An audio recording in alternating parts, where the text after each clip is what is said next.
What's up, nerds, and welcome to the Nerd History Podcast, a proud part of the Love Thy Nerd Podcast Network, and your home for celebrating the nostalgia that shaped the world of nerd culture today. I'm Radio Matt, the Director of Content and Resources for Love Thy Nerd, and you are tuned into Part 2 of the Nerd History of Doctor Who 2005. If you haven't caught Part 1 yet, go back and watch or listen to that first, where we talk about how we discovered Doctor Who, why we love it, and we dove deep into the runs of the 9th and 10th Doctors. Today, we are picking up with the 11th Doctor, and we will take you all the way through the end of the 60th anniversary specials. This will end our nostalgic Whovian adventure. So join me and my amazing bride, Daedra, as we continue on in this journey through time and space. Allons-y. Yep. And this did kind of mark it's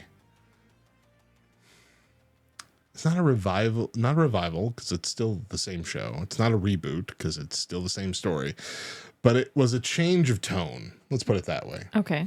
Mm-hmm. A change of tone for the series. We went from the goofy, campy sci-fi thing to more of a fairy tale-esque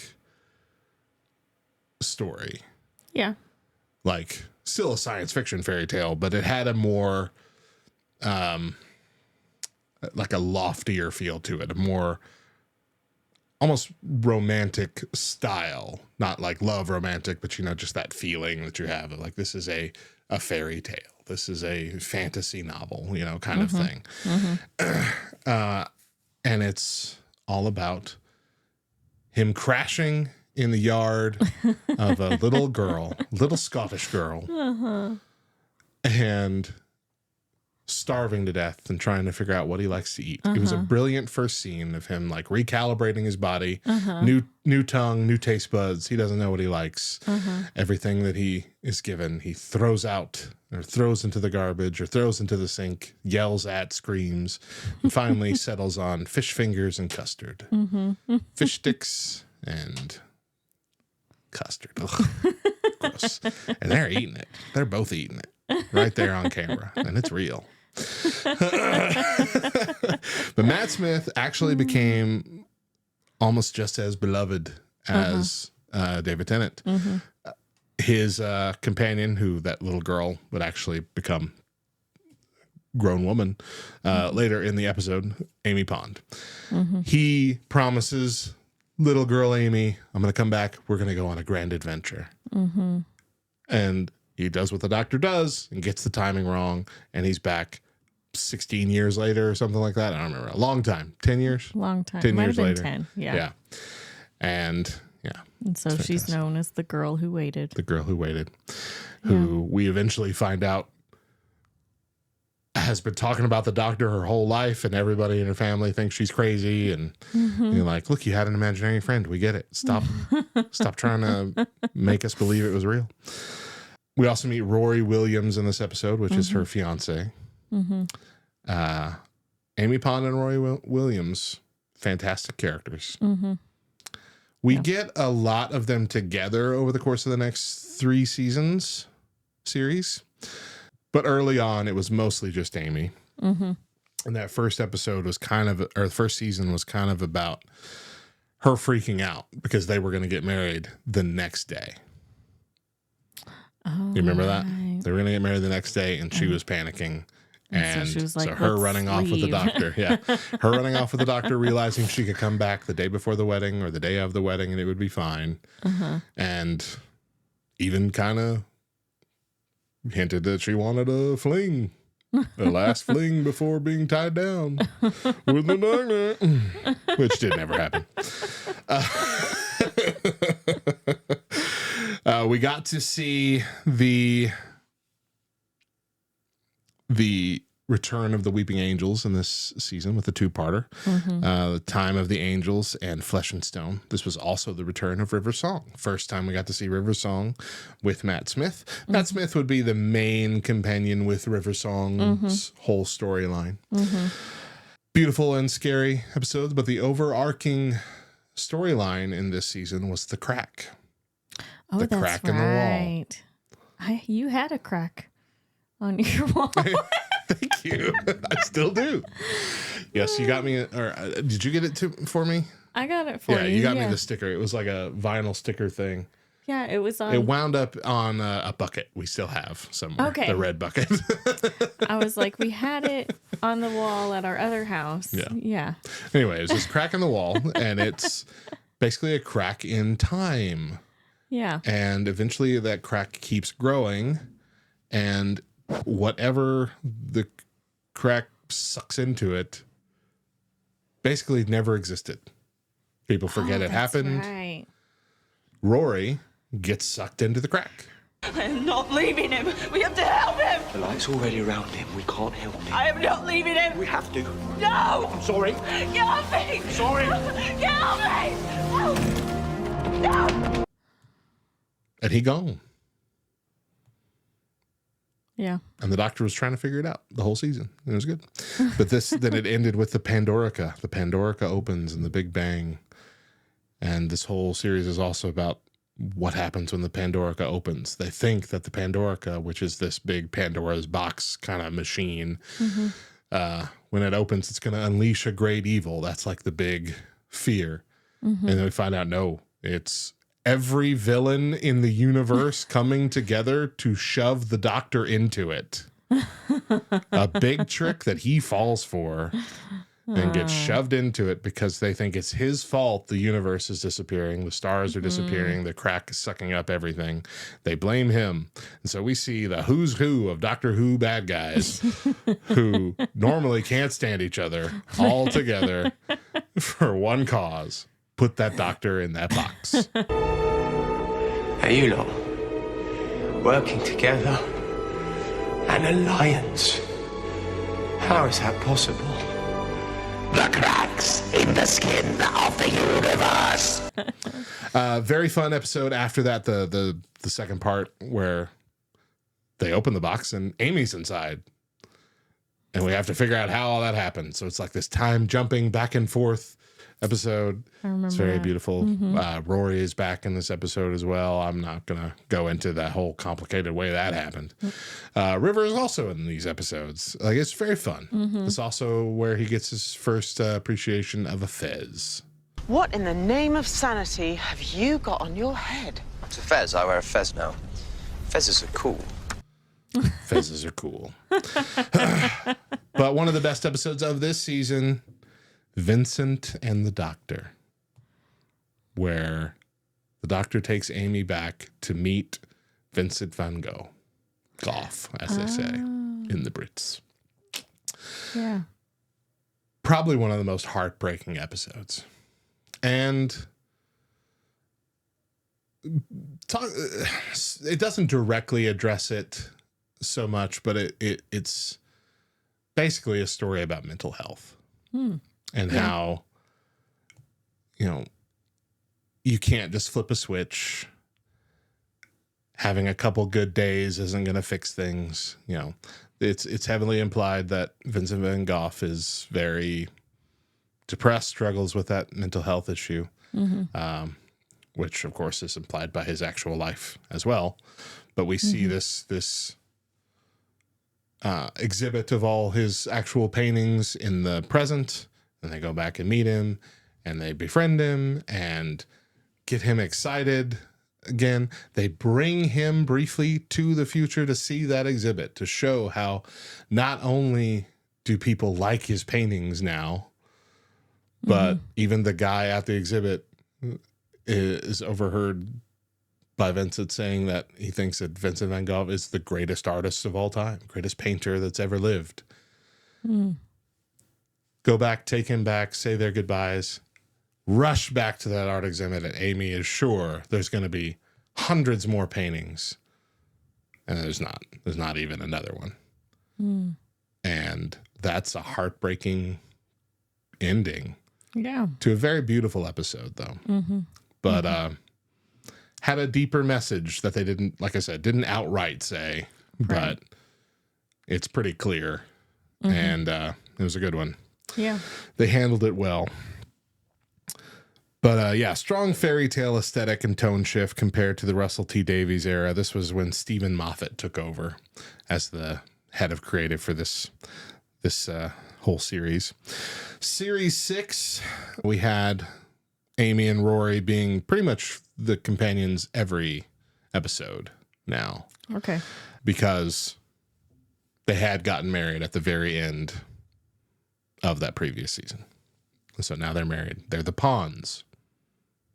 Because Amy is stronger than Rory, essentially. That's what it is. River Song is in a lot of these episodes. She's in this series a lot. Not every episode. But this one started with the Doctor inviting all of them to Lake Silencio to watch him get shot by an astronaut in a lake. And he gets shot, and he starts to regenerate, and then he gets shot again, which means he's dead. Yeah. Dead. I remember that. And then they go back to this diner, and there's the Doctor, 200 years younger, having received one of these invitations as well, and not knowing what is going on. What trouble have you got for me this time? Okay. I'm assuming that's for something I haven't done yet. Yes, it is. Good, looking forward to it. So yeah, that's kind of like the impossible astronaut becomes the overarching thing there. And we find out that the impossible astronaut can regenerate because we see it at the beginning with this little girl who is found in the astronaut thing. And she's dying. She's in an alley and she's dying. And someone says, "Are you okay?" She goes, "I don't think so, but I have a way to fix that." And her hands start glowing and the person runs away in fear. But so we see that there's another Time Lord or something. We have the wedding of River Song, which is the ending of the season where he basically figures out a way to fake that death and change time and all this kind of stuff. But the big reveal was in the middle of the season with a two-parter. The first part of that two-parter was A Good Man Goes to War. There had been an episode earlier on where they had met plastic people. Not the same kind as the first series, but people that were basically clones of actual humans that were made of like this plastic goo substance and had all the memories and acted the same and believed they were human and all this kind of stuff. I remember that. We also learned that Amy is pregnant in this season. She has her baby. And at the end of this episode, which this episode has a complicated story all in and of itself. But at the end, she's holding her baby after having escaped this thing. And then the baby splats into that white goo. And she realizes that's not her baby. What happened to her baby? Freaking out. River Song shows up after this big battle and everything. And they're kind of all upset. Where have you been? Why have you not been helping? And she says, "What happened here? I couldn't have changed it. You could have tried. I couldn't have." But this was the reveal where we find out that River Song is Amy and Rory's daughter. And it crazy. makes you feel stupid looking back on it because her name, the baby's name, is Melody Pond. And at the beginning of that episode, you hear the phrase, "The only water in the forest," which is where they are, "is the river." And so at the end, she's given this little thing that somebody on the planet had sewn for her in the language of that planet and said, "This is your baby's name written in the language of the forest," or whatever. And it's translating. The Tardis is translating it into English slowly. And instead of melody, it's song. And they flip it over. And instead of pond, it's river, because the only body of water they know about is rivers. The Doctor will find your daughter, and he will care for her whatever it takes. And I know that.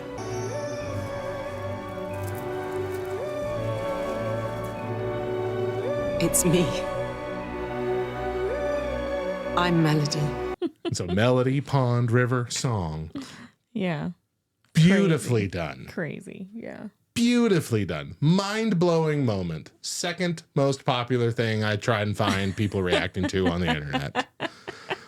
And I remember this was the first time watching this show that I leapt out of my chair and did the whole, "You're kidding me" kind of reaction.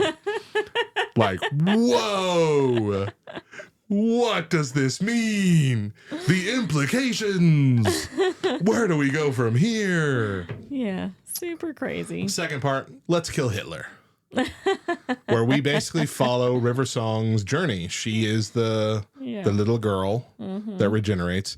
She is not a Time Lord, but because she was conceived on the Tardis, because he took them from the wedding and they went and flew off on their wedding night in the TARDIS, she got, I don't know, stupid Time Lord science thing that they make up for a fun story. Technically, the first time they were on the TARDIS together in this version of reality was on their... On their what? on their wedding night. But anyway, apparently any baby conceived on the TARDIS is a Time Lord. That's how it works. I don't make the rules. But we see her transition. And apparently she grew up alongside her parents. Right. Like she was their best friend throughout their entire life. And that's weird. Yeah. But brilliant for a science fiction show And with she time travel. knew who she was the whole time, right? Well, kind of, because she was created by that weird corporation to kill the Doctor. And so she's kind of had that brainwashing at the same time. But yeah, she did know who she was, but she wasn't the person that we know her as, you know? Right. But anyway, that whole episode is all about River becoming River. Yeah. And it's great. Yeah. This is the first time we actually see River be herself in her timeline. It's fantastic. This was the first episode or season rather that was split into like 2 mini seasons. Okay. There's usually like the Christmas special in between seasons, like a season will go for a year, Christmas special, new season later. This is the first one that had a Christmas special in the middle, I believe. And they did that for a couple seasons. This is also where we saw The Silence, which was a group of creepy aliens that have the ability to keep you from remembering they exist. As soon as you're not observing them anymore, you don't know they're there. You don't know they ever existed. You don't have any memory of them until you see them again. Then you remember them. And you're like, then oh, you- yeah, these guys. So they had a brilliant thing of anytime we saw one, we're going to mark Right. a chit on our arm. What are they called? I say chits. Is that what it is? Those are pieces in board games. No. I don't know. Ticks? Sure. A tick on their arm. A slash? I don't know. Anyway, What is that? a thing on their arm. A thing. Like we're like in prison where they write down how many days they've been. You know what we're saying. 4 Do the lines and a 4 slash and then a across. slash, yeah. They're doing that on their arm every time they see him. These are called tally marks. And so the creepiness will be like they'll hide it from the people watching too. Right. And so Right. they'll be talking and they'll look down and they'll see something on their arm. And then they'll look back up and then they'll look back down and there'll be like 100 on their arm. Right. Right.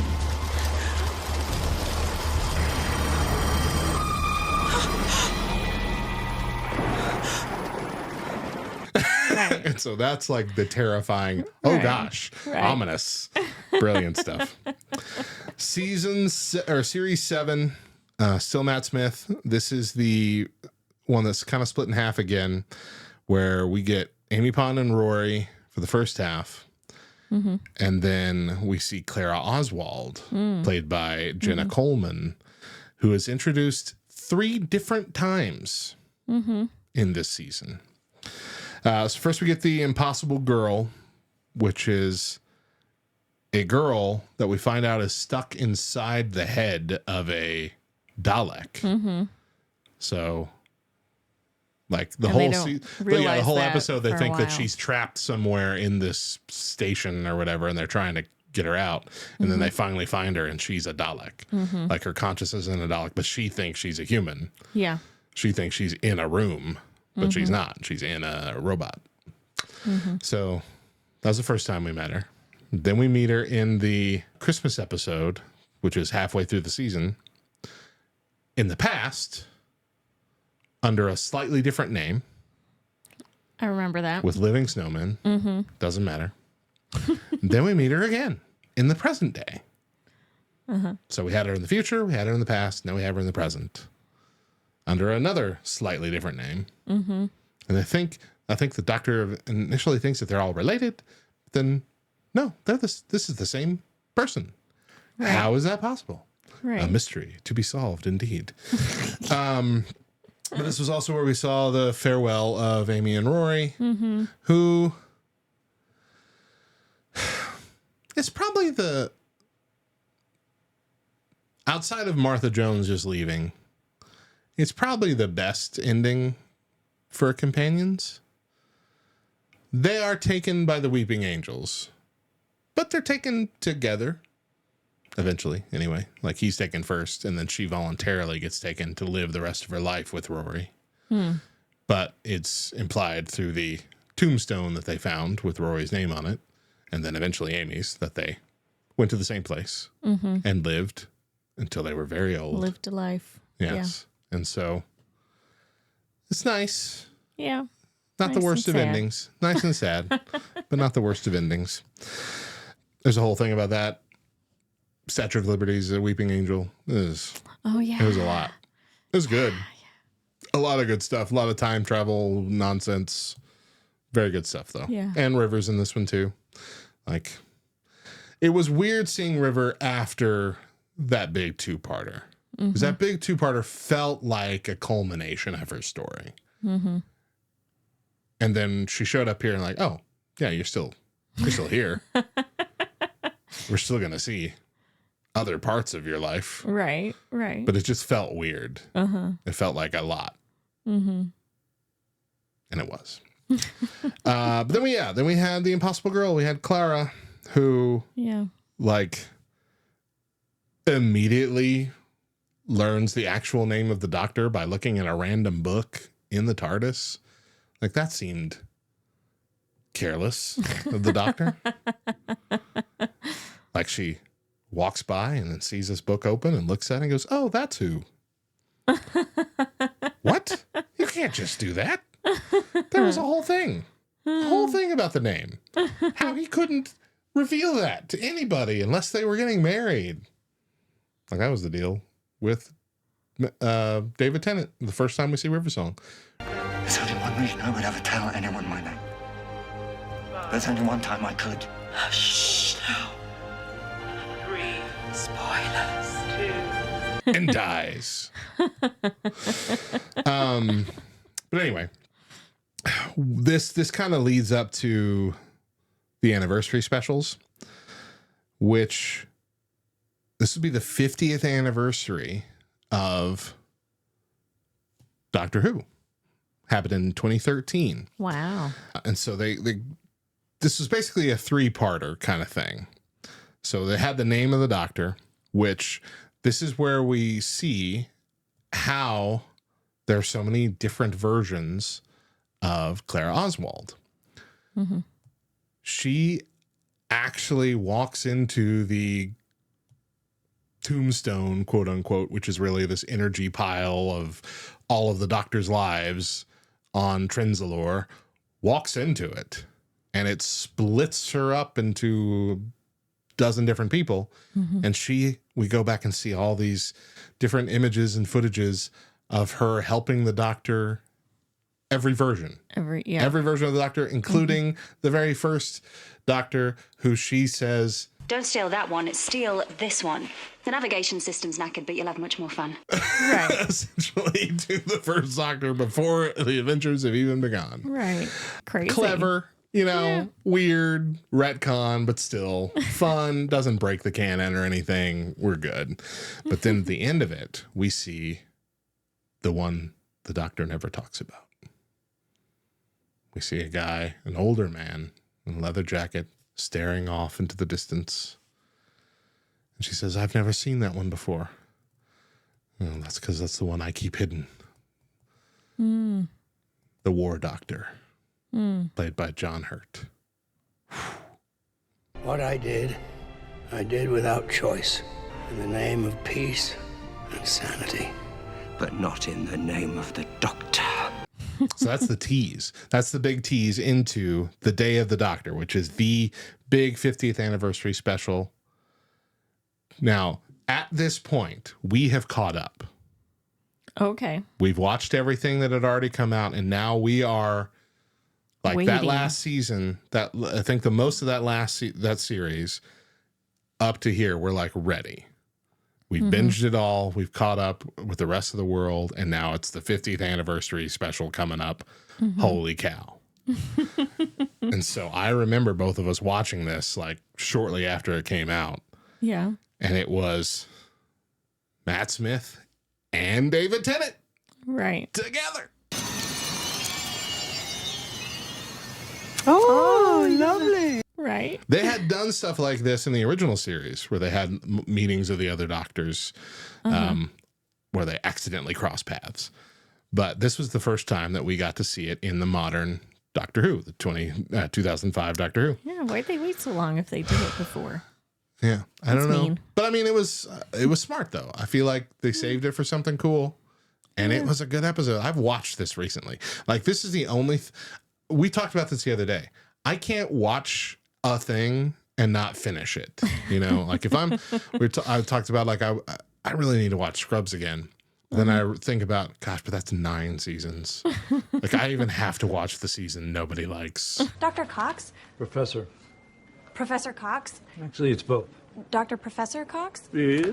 You know, because that's just how my mind works. This is one of the few things that exist You can just that I can just watch pick it. it up and watch Pluck it out of the air and watch my it goodness. and not need to watch more. Who are you? It's such a good episode.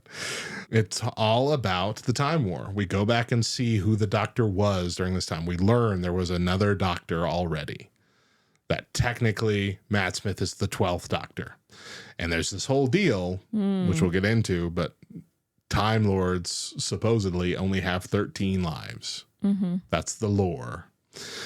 We see the return of Rose, but not as Rose.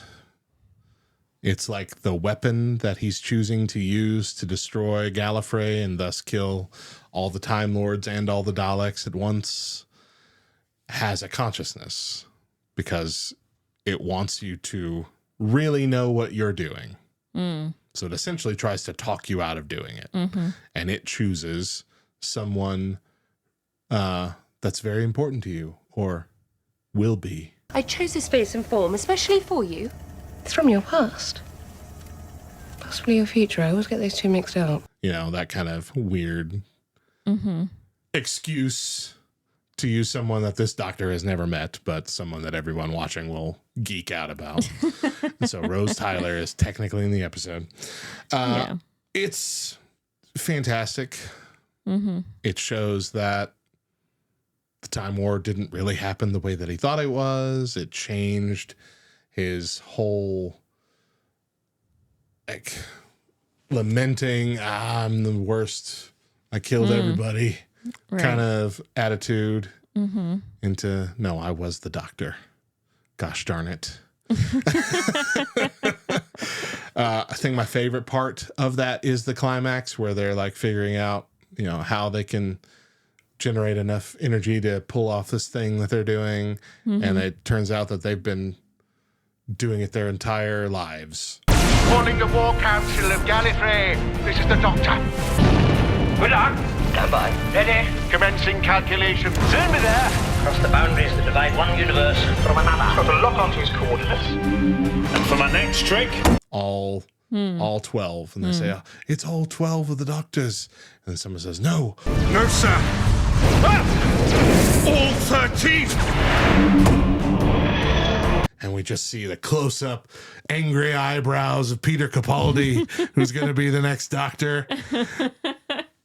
It's a geek out moment for sure. It was fantastic. Oh, absolutely loved it. Kind of sad that they didn't get Christopher Eccleston in on it as well to be a part of the episode. It would have been so much better if we had all three of them interacting. He didn't want it. There's a whole thing. Yeah. Sack Russell T. Davis, sack Jane Tranter, sack Phil Collinson, sack Julie Gardner, and I'll come back. There's the whole thing. I don't know the whole story. I don't know who's to blame. I just know it wasn't going to happen, which is a bummer. But anyway, fantastic episode. I don't want to really spoil it, frankly, because I know some of you might be listening thinking, I'm never going to watch the Doctor or Doctor Who. And I'm hopeful that we're getting you excited to, you know what, maybe I should. And if that's the case, I don't want to spoil this episode for you any more than I already have.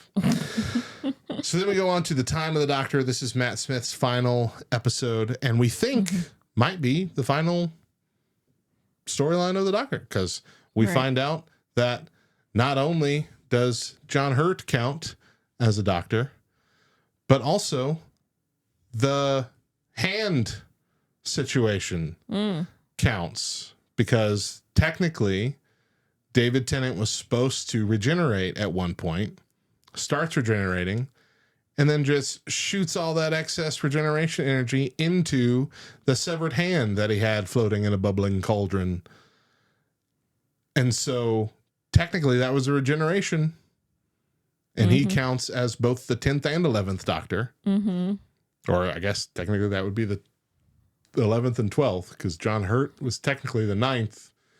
Right. And the 9th was technically the 10th. So you're number 11, so... Are we forgetting Captain Grumpy? Huh? I didn't call myself the Doctor during the Time War, but it was still a regeneration. Okay, so you're number 12. Well, number 10 once regenerated and kept the same face. I had vanity issues at the time. And so anyway, all that to say, Matt Smith, the 11th Doctor, is technically the 13th. So once he dies, he's done. And wibbly-wobbly, they give him more. Timey-wimey. They give him more lives. Here, have it more. Whatever. I don't understand it, but they had to do it. They had to figure out some way. It's good. But, you know, wasn't as good as the episode before it. Couldn't have been. And so, doesn't feel as powerful. We moved on to Series 8. Series 8, we're going to go a little bit faster at this point, because that was the... Those 7 series were the peak of like start to finish, beautiful. After that, it gets a little 8th and 9th season of The Office on us. Still good, still in love with a lot of the stuff, still enjoy it, but it's not as good without Michael Scott. You will be called Plop. What? Why? Because you're always taking dumps. No, I'm not. Come on, everybody defecates. Relax, Plop. So, Series 8 is where we get Peter Capaldi. And the idea that overarches this whole thing is, am I a good man? And why this face? Who frowned me this face? I believe is the line that he uses in the first episode as he's trying to figure out himself. And he does later remember that he has seen this face before, and it was the Pompeii episode with Doctor and Donna. Come with me. I know where I got this face, and I know what it's for. Okay, what's it for? To remind me, I'm the Doctor, and I save people. Yeah. It was the father of the family that they saved from Pompeii. And there's a whole thing about it, and it's beautifully well done. I just don't remember any of it. I've only seen everything here onward one time, aside from a couple key episodes. There is absolutely nothing wrong with Peter Capaldi's run. He is a fantastic actor, a fantastic Doctor. The problem was, especially for you, but even for me, is that the tone shifted again. We've shifted away from the fairy tale-esque tone to a darker tone. Creepy tone. Almost every episode is scary. Yeah. Not that that's bad. It's fun. but it's also a lot. Mm-hmm. It's intense, and you need more fun to balance the intense. Yeah. More goofy sci-fi to balance the scary ghouls. I will still freak out on myself if I think about it. If I put my 2 feet down. Oh, I on the forgot bed. all about that. A whole episode about hands reaching from underneath the bed and grabbing your ankle. Oh my gosh. Like in the middle of the night when I go to pee, I'm like, Thank you so much for reminding me of that. Now, the fun thing that we did see in this season was that overarched a bunch that usually like ended an episode every now and then, was when someone would die, they would end up in this place that was like deemed a paradise or something or whatever, overseen by this woman, this mysterious woman. We didn't know. Turned out that this was Missy, played by Michelle Gomez. Do you remember the "Don't Cremate Me"? Don't cremate me. Don't cremate me. There is one Don't cremate simple, me. horrible possibility that has never occurred to anyone throughout human history. Don't say it. The dead remain conscious. I've forgotten a lot of these. It's scary that you remember them all. I'm telling you, I had to stop watching because my brain can't handle it. Yeah. So that episode was called "Listen," I believe. The hand underneath the thing, because we learned about the doctor's childhood. Yeah. In that one. Anyway, it was Missy turned out to be a female version of the Master. That's right. Which was fun. There was a fun episode with Missy eventually in that season. But yeah, the tone grew darker, explored a lot of mortality issues, explored the doctor's guilt. And then there was the lightheartedness was Clara. Clara was the trying to balance my life on Earth as a teacher and, active member of my community with being on the Tardis. Right. Which we didn't really have a lot of with any of the other companions. I mean, That's a little true. bit with Rose, but Rose clearly made her choice every time. Clara could not make her choice every time. Clara was like, well, I got all these things I got to go do now.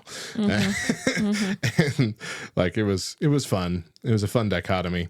Yeah. Series 9 is where we get the hybrid prophecy with the Doctor and Clara's dangerous partnership, the Doctor's willingness to break time and space to save Clara's life, all this kind of stuff. It's where we see Clara exit in Face the Raven, which, again, I barely remember. But this raven kills her. Bird, whatever. But now she lives on forever in the last moment of her consciousness in her own TARDIS. She gets to like travel the stars in. Like, it was kind of a good ending, but she also can't go home, which we just established. She has a very active life in the real world. Right. Wasn't she like seeing a man or something? Yes, she was. She was dating someone as well. But we also get the episodes Heaven Sent and Hellbent, which Hellbent is where Clara is resurrected at a great cost. But Heaven Sent is an episode where the doctor is in this prison confession dial, which is basically like this giant mansion where there's all these puzzles and stuff that he has to solve. And there's like this kind of like specter of death alien thing chasing him down. So he's having to outrun that. And it is something that we alluded to in the Groundhog Day episode, which was a time loop.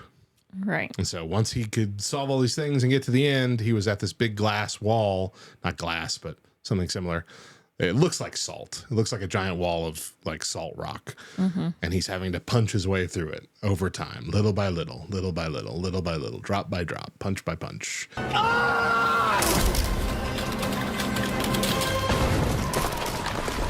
Over the course of thousands and thousands of years before he can break free and do whatever he needs to do to save Clara. It's good.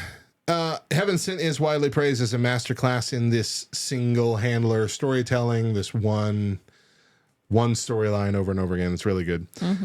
Series 10 Peter Capaldi's doctor gets a new companions. Bill Potts, which is Pearl Mackie, and Nardole, which is Matt Lucas, which is the character that was in Community that I alluded to earlier. It's fine. I don't even really want to dive into it. I mean, it's fine. There's good stuff. It's a lot of horror. Bill dies horribly by the hands of the Cybermen. It's rough. But this does lead to the final episode, which is beautiful. And it's called Twice Upon a Time, which is where we see Peter Capaldi's doctor and the first doctor having a story together. The first doctor, I don't remember the actor and I don't have it here, but the first doctor is played by the same person they got to play the first doctor in like the little documentary version of how Doctor Who got started, which also came out during the 50th anniversary. They brought that same guy back. He looks a lot like the original guy. And it's a fantastic episode about who the Doctor is and all this kind of stuff. And he regenerates, becomes 13th Doctor. 13th Doctor, first female Doctor, Jodie Whittaker. Hard to understand. Very thick accent. Oh, brilliant. Took me a while. But I liked her as a character. I would have enjoyed a lot with her character had it not been for certain things that the new showrunner decided to do. Who was the new showrunner? I have it listed here. Hold on. It was... Come here. Where are you? Chris Chibnall. Oh, boy. So I don't think you've watched... Have you watched anything with Jodie Whittaker? Yeah, I didn't think you did. I didn't watch past Clara. That's right. Yeah, you didn't even see Bill. I remember that. So Jodie Whittaker, fantastic actress, wonderful doctor. Not her fault at all. I really liked her companions, too. We had Graham O'Brien, played by Bradley Walsh, Ryan Sinclair, played by Tussin Cole, and Yaz, played by Mandrip Gill. Like, there was a whole team. There was no thread of, like, romantic entanglement here. There was, like, Team Tardis. And it was fun.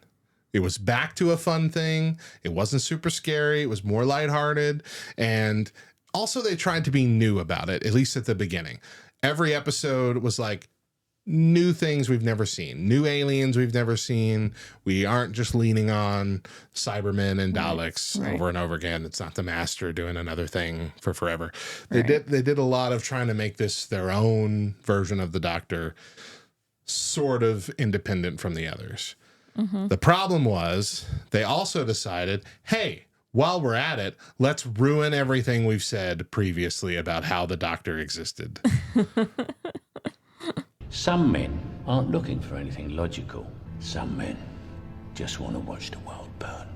All this stuff that was canon before about the Doctor's childhood, including episodes we've already seen and stories you've told, and everything about the 13 lives and all this. Let's just say none of that happened. And instead this happened, where the Doctor was the only one that could regenerate. Showed up as a child on the planet of the Time Lords, which weren't called the Time Lords then. And they experimented on the Doctor. And learned the secret of regeneration. And then wiped the Doctor's memory eventually. Here's where you might have a different perspective on this. Being a woman. Okay. You and your female parts. They made a female Doctor. No problem with it. Long overdue, honestly. Because he could regenerate into anybody. Right. Why hasn't it been a woman? Right. They did make a joke about that before it happened in Community, where they're like, wait, there was a female, gosh, what were they called? It was Constable Reggie and I can't remember. Anyway, Inspector. The Inspector. Okay. There was a female inspector? Wait, was there a female inspector? Yes, and everyone hates her. Not because they're sexist, because she sucks. No one liked her. We don't talk about her. But that wasn't the case here. At least it shouldn't have been, because it wasn't her fault. But I feel like they took the whole thing of, we've never had a female doctor, and then just way too far. Because not only do we find out that the original child version that got abducted by the future Time Lords was also a girl. So the doctor started as a girl. Okay. But then we find out there was this fugitive secret doctor before all the other doctors that was also a woman, a strong black woman, played in a pretty good episode if it didn't ruin everything. It's like So all of these doctors. So it's like, we there's been finally made one. So many female doctors that you didn't know about, three, including yeah. the original. The original was a woman as well. Like, I feel like they took what was long overdue and then just shoved it into everybody's face. You overplayed the hand. Right. On purpose, I feel like. To almost guilt trip everything that had come before. Like, you haven't made this happen yet. Now I'm going to make it happen for eternity. Every bit of the Doctor has been a woman. Like, it just... And so, yeah, it ruins the whole lore that existed since 2005. It existed since 1953 or whenever it was, 63, whenever it started. 60 something. And I hated that. As someone who really needs the lore to make sense, we keep going back to The Office because that's what we love so much. It bugs me that in season 6 or whatever, they forget that Meredith is the only one that has a birthday in that 1 month, and later on says, it's birthday month. Meredith's is here, and this one, and this one, and this one. Like, excuse me? In the first season, Meredith's is the only one, and it's still like 3 weeks away. So where are all those other birthdays? Okay? I need to calm down. Everything's fine. Amanda. I'm an adult. Anyway, as someone who canon is important to, what the heck? Chris Chibnall. Some good episodes, though. The Woman Who Fell to Earth, which is where she kind of meets the new cast. There's an episode about Rosa Parks where they're like in that time and seeing that play out, which was kind of fun. Season 12, though, is where they really get into the whole Timeless Child. That's what the storyline was called, learning about who she was. Timeless Child mystery. But this is where we also kind of see the return of some of the classic Doctor Who stuff. So we see the return of the Master in this in a 2-parter called Spyfall, which was very James Bond-esque, which was fun. It was a good 2-parter. Doctor, I did say look for the Spy Master. Or should I say Spy Master?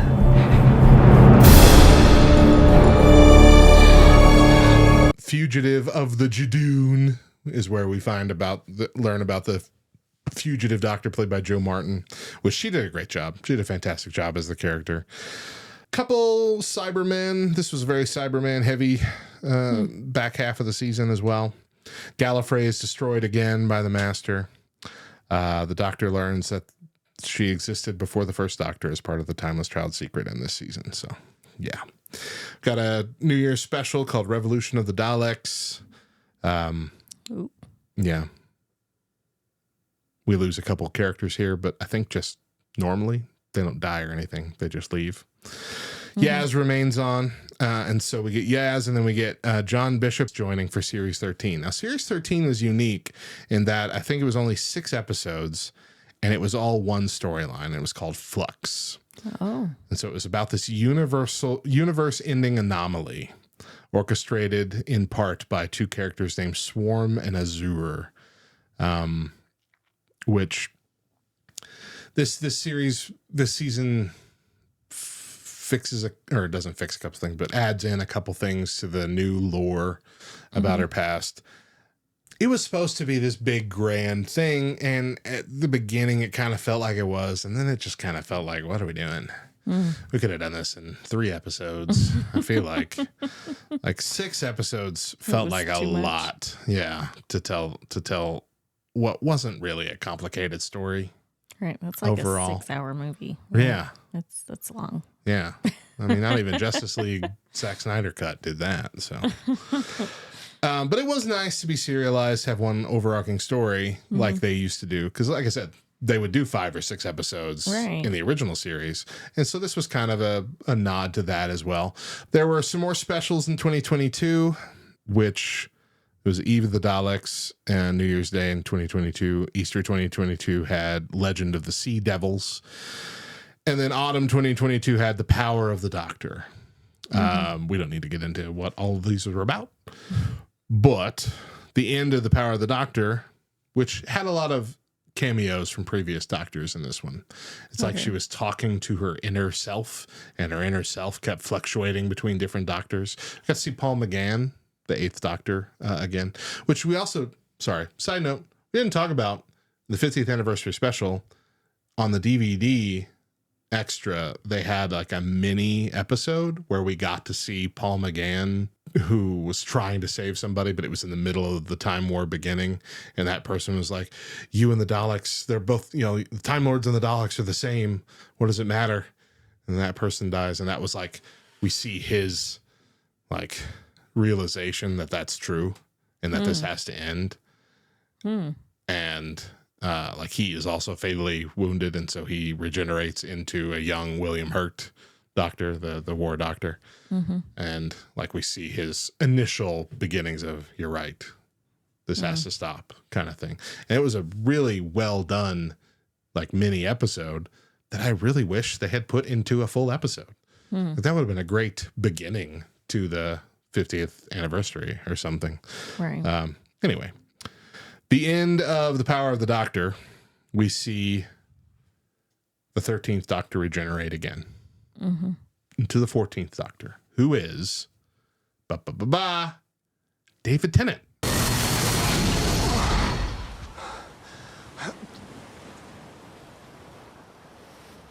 I know these teeth. That was surprising and fun for everybody, because even the Doctor was confused. What? How? Huh? Now, this part is not something that breaks the canon, because this was actually teased. The ability to do this was actually teased at the tail end of the 50th anniversary special back in 2013, almost 10 years prior, where we see the return of the 4th Doctor, Tom Baker, as the curator of this museum where the painting that's at the center of that episode is hanging. And he even says, maybe you'll go back and revisit a few of the old favorite faces, And so it's teased that he can do that. It's teased that he can go back to a different, or to a previous version of himself. So I thought this was great. I'm like, okay, yes. Not breaking the canon at all, and fun, because this is the favorite Doctor of almost everybody. Right. And it was cool. This is how they chose to do the 60th anniversary. And so this is where we kind of end. This is like the transition, rather, of the Doctor Who 2005 into the Doctor Who 2023. We get 3 fun episodes with the Dr. Donna again, because we also get Donna Noble back. The first episode is about figuring out how to save Donna Noble and give her all her memories back. Okay, I think you had me watch these ones. Pretty sure I did. I'm remembering that. Yeah. The second one was just like it was a monster one. It was, they go onto this weird ship, and there are 2 people that look exactly like them, except like their arm is too long, or their teeth are weird. Oh. And they turn into this big globly monster version of them. It was horrifying. Maybe I didn't watch I that maybe one. didn't make you watch that one. It was rough. But I did make you watch the one with Neil Patrick Harris as the... I don't remember what his character is. Is he the master? No. He's the toy maker. He's like a fictional character, and he's from the. He existed in the past. He was in a episode or a series long ago. He was a fake character that accidentally got brought into the real world by something the Doctor did. Anyway, this is the first time he returns, and he is able to pull off all these impossible things because he is impossible himself. Like he doesn't exist. So everything is cartoonish that he can do, but he can do it in the real world. So he can manifest things to happen. He can make himself big. He can do all these strange things. And how fun. But he's also fair. He likes games. Okay. And he abides by them. And so previously there was a game that they did in the original storyline that the Doctor won. And so he abided by it and succumbed, whatever. So now they play another game. The Doctor loses. And the Doctor then challenges him to a third game for all the marbles. And this is how we break the canon all over again. Where the Doctor gets shot, starts regenerating, but instead of regenerating, splits into two different people. Peter Tennant, still there. But then David Tennant. I'm sorry. And then Nkuti Gatwa, I don't know how to say his name exactly, but the new Doctor also.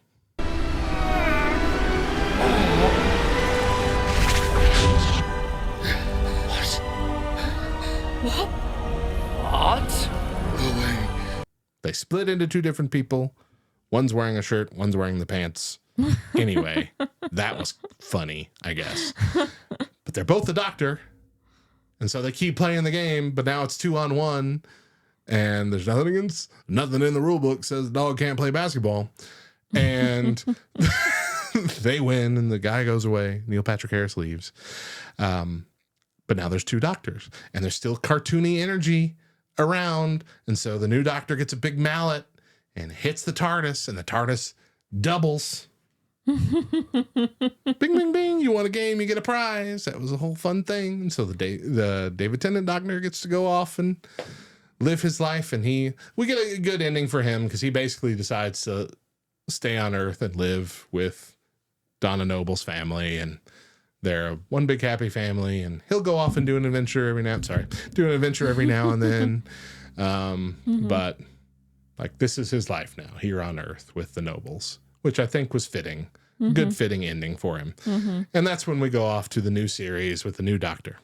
The problem that I have now, Daedra, is that I don't know the story of the Doctor. I have a decade's worth of Doctor Who lore that was built upon the decade's worth of Doctor Who lore before it. That all makes sense. Flooding my brain. And then I have Timeless Child and Onward that unravels 50% of this. And it makes the other 50% wibbly-wobbly in a bad way. But there's so many things like, yeah, well, this must be canon still, but how can it be if this didn't happen? Like, there's so much of that. It's just not supposed to make sense. Why are you trying to make sense of it? Star Trek did this same thing with Discovery. What? Before the freaking original series even came out, they had this super far advanced technological dang ship that could warp. Right. But they fixed it by freaking blipping them out of existence and sending them to the far, far future to where we never see them again. And they're basically, and they were already like a rogue thing that nobody ever knew about in the original version. And so it's like they never existed. Why couldn't we have had the Master showing up saying, no, I faked this whole thing to mess with your mind, make it more complicated than that or whatever, but retcon this garbage that no one wanted and get us back to the original story. You already fixed it. They already gave Matt Smith's Doctor 13 new lives. They reset his counter. We already had the start of the next generation going, and you just decided to poop on it. Because you're always taking dumps. So here's what we're recommending. Watch series 1 through the final episode of series 9, which was the final episode in the whole story of River Song. Okay. And that's what I want to end on talking about. That was a good story. It was telling the story of the... I thought you skipped over it, so I'm glad we're bringing it up. I did. And we are. In the first time we see her, as she's strapping into the thing that's going to kill her, right? She says, it's funny. This means you always knew this is where I was going to die. Last time I saw you, you showed up on my doorstep with a new haircut and a suit. And you took me to Drillium to see the Singing Towers. You even gave me your screwdriver. I should have known there was something wrong then. And we never saw it with Matt Smith. We thought they're just not going to give it to us. Right. But they did it with Peter Capaldi's Doctor at the tail end of his run. And he showed up wearing a suit. And they did, it was a funny episode, and there was peril, and she didn't know it was him because this was the first time she had seen the Peter Capaldi version of the Doctor. And so he got to play along because she found his TARDIS and entered it. And there's a brilliant scene where he's like, before he steps in, it's my turn. And he goes in and he's like, oh my goodness, it's bigger on the inside. Yep, I know where you're going with this, but I need you to calm down. On the outside? Oh, you certainly grasped the essentials. My entire understanding of physical space has been transformed! Just the whole thing.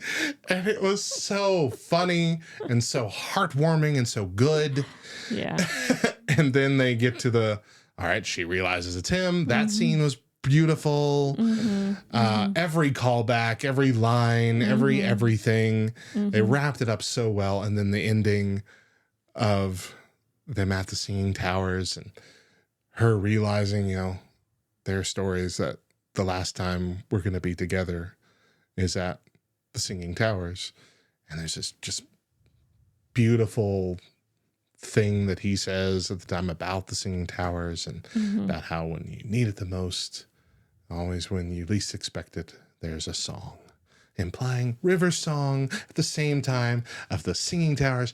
My heart, every bit of the romance inside me just flowing out. And beautiful moment at the end of how long is a night on Drillium? Right. And he's like, 24 years.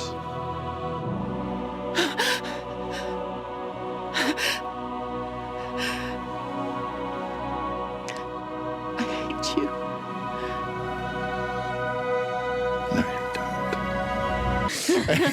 So it's so good. It's so good. Yeah. And they do a whole and they lived happily ever after. Right. It's kind like of they thing. got to live 24 years together before she goes off. Frankly, yeah, that's the perfect ending. Right. Stop there. Right. Don't go no further. You don't need to. Series 1, Christopher Eccleston, episode titled Rose. Episode 1. All the way to the final episode with River Song and the 12th Doctor. I don't know the title of it offhand. But that's the run. That's what you need to watch. It's fantastic. You'll love nearly every minute of it. And you won't have your brain imploding trying to figure out what the actual heck is happening. Anything to add to that? Nope. Sounds good. Sounds good. Who is your favorite companion? I know we're running long on this episode. How long is it already? Oh, so long. Way long. So long. It is so late. You can talk all day about Dr. I really can. All right, so just real quick, rapid fire. Favorite companion? That's too hard. Favorite companion, rapid fire. First thing that comes to your mind. Amy Pond. Really? Yeah. Okay, Donna Noble for me. I mean, your favorite? Favorite villain? Amy Yes, over everybody. Love Donna Noble. Yeah. Favorite villain? I have no idea. Come on. Like favorite?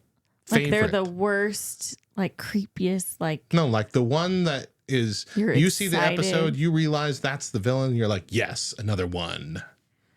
the Weeping Angels. Yeah, same here. I agree. Heck yes. Heck yes. I don't really care about the Cybermen at all. And the Daleks are whatever. Yeah. Cybermen is too sad for me. Because they're all killed too humans. sad and too gory as well. Yeah, Just the way that I'm it just happens. like, oh. All right. And the last one, favorite Doctor. Oh.